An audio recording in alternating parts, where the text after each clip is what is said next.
Chers jeunes compatriotes, le 10 février, comme tous les ans depuis 41 ans, le président de la République s'adresse à la jeunesse et en réalité au Cameroun tout entier, car vous voyez bien que plusieurs ministres, directeurs généraux et hauts cadres de l'administration, y compris les plus âgés, viendront vous expliquer ce que le président de la République a dit, parce qu'ils savent qu'on ne l'écoute plus.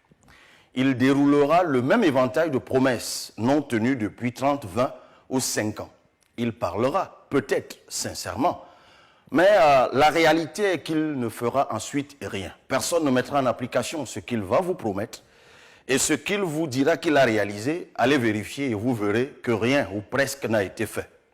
À bien y regarder, le président de la République, le pays tout entier ainsi que votre avenir, notre avenir à nous tous, nous sommes désormais dans la captivité des hautes instructions.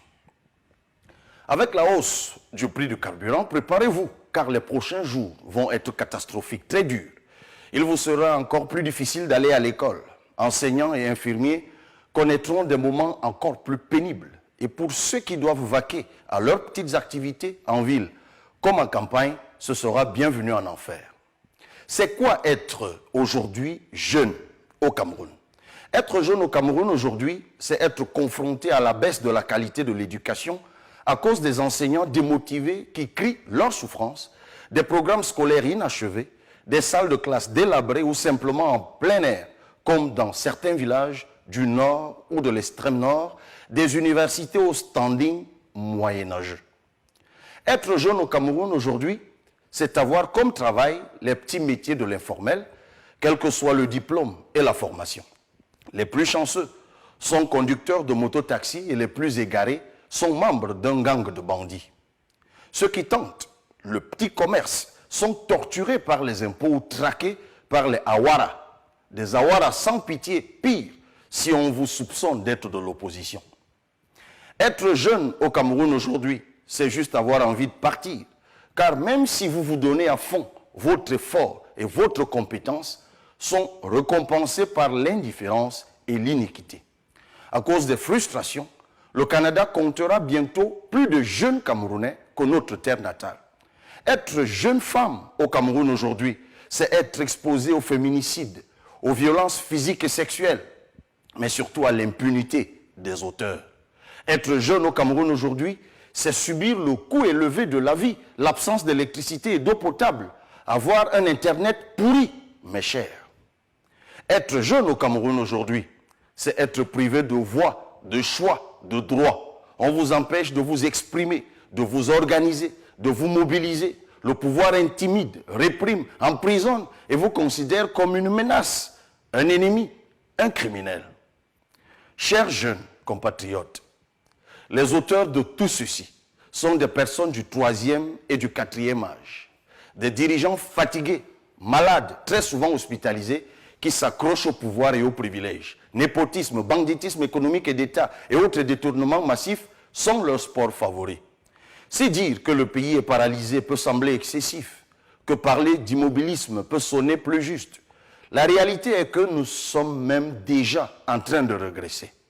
La situation est tellement bloquée et le pays tellement à l'arrêt que même remanier le gouvernement semble désormais impossible.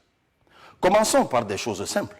Le président de la République, ses ministres, sans compter les militants du parti au pouvoir, vous disent chaque jour que le président est à l'écoute de la jeunesse. D'accord? Demandez-lui de faire le remaniement de son gouvernement. Vous saurez si c'est vrai qu'il vous écoute ou pas. Plusieurs ministres se comportent comme si le président Biya n'existait plus. Et ils s'en vantent. Ils ont rempli leurs enfants à l'ENAM, l'École nationale d'administration et de magistrature, où les étudiants consacrent des séances entières à chanter les louanges du directeur de cet établissement. Pour continuer à vous dominer de père en fils, ils empilent leurs enfants dans la fonction publique, où les hauts responsables de ce département ministériel organisent depuis des années toutes sortes de tripatouillages.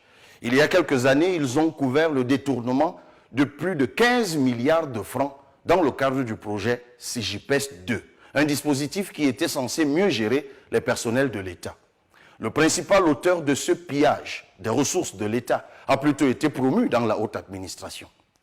Ils ont camouflé une opération mafieuse où l'un des plus hauts responsables, fonctionnaire de police, chef de cabinet là-bas, vendait à plus d'1 million de francs CFA l'introduction des noms dans le fichier des personnels de l'État. Cette enquête a été classée.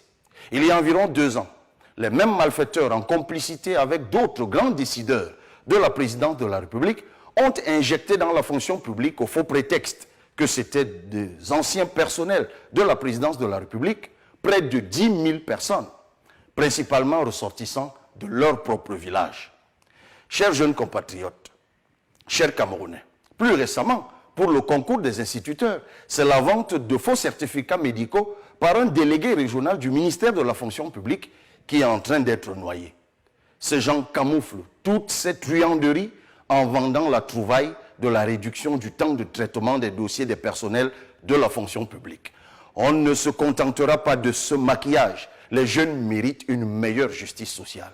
On veut vous obliger à aller à l'étranger faire des métiers que d'autres refusent de faire là-bas, pendant que leurs enfants vont en Europe et aux États-Unis faire de hautes études aux frais du contribuable et sont vite rapatriés pour occuper des postes avec de gros salaires dans l'administration et les grandes entreprises.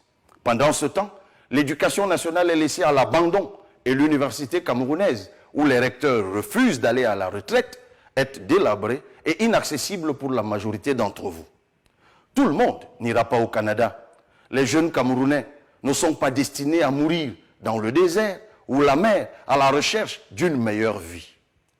La jeune fille ne doit pas être condamnée à devenir ménagère dans les pays du Golfe. Vous devez choisir de partir ou de rester. Vous êtes aussi des citoyens du monde. Mais vous devez partout et toujours être protégés par notre pays. Les hommes du président privatisent partout où vous pouvez trouver de l'emploi. Comme le Fonds national de l'emploi, une entreprise d'État où trône un haut responsable depuis sa création en 1990, il y a près de 35 ans, au grand mépris de toutes les lois. Ils ne vont jamais à la retraite pour laisser la place à de plus jeunes. Ceux qui étaient jeunes à l'époque et qui avaient trouvé du travail grâce au FNE sont déjà à la retraite. Ce Fonds national de l'emploi et les ministères en charge des jeunes et de l'emploi annoncent chaque année des chiffres fantaisistes et surtout fictifs de 500 000 emplois créés alors que les maigres emplois disponibles sont gérés par les réseaux. On dira à chacun son réseau. Même des corps de métiers délicats comme celui des avocats sont affectés. Comment des avocats peuvent-ils céder à la tentation de marchander des lettres de parrainage avec de jeunes postulants? Tout ceci est le produit d'un système mauvais. Un système que nous devons changer. Un système de gens méchants, comme vous avez pu le voir récemment dans les réseaux sociaux. Une jeune Camerounaise de 23 ans, dans l'Aléquier, a répondu à l'appel du président de la République demandant aux jeunes de s'investir dans l'agriculture. Elle a cultivé 2 hectares d'arachides de manioc. Un homme du système, haut responsable du Minepat, a loué un engin à des millions de francs pour venir tout raser. Ce sont des monstres. Ils n'ont plus de cœur. C'est la presse désormais qu'ils veulent museler en emprisonnant de jeunes et brillants journalistes comme le directeur général des médias du groupe Anecdote, à qui nous apportons notre soutien dans cette difficile épreuve. Mon cri est la clameur du peuple, le cri de la jeunesse. Nous savons ce que coûtera notre silence si nous n'exerçons pas notre devoir de citoyen. Notre droit est de protester. Nous devons nous inscrire massivement sur les listes électorales et voter contre ce système qui nous a tout pris. Ne doutez pas de votre pouvoir de changer les choses. Avec ces hauts responsables, notre souffrance, notre marginalisation et notre pauvreté vont augmenter sans cesse. Il faut les faire partir par le vote. Nous pouvons améliorer nos conditions de vie par le vote. Car un jeune sans carte d'électeur est un jeune sans voix. Faites entendre vos voix. Inscrivez-vous sur les listes électorales. Et le moment venu, votons et contrôlons notre vote. Bonne fête de la jeunesse.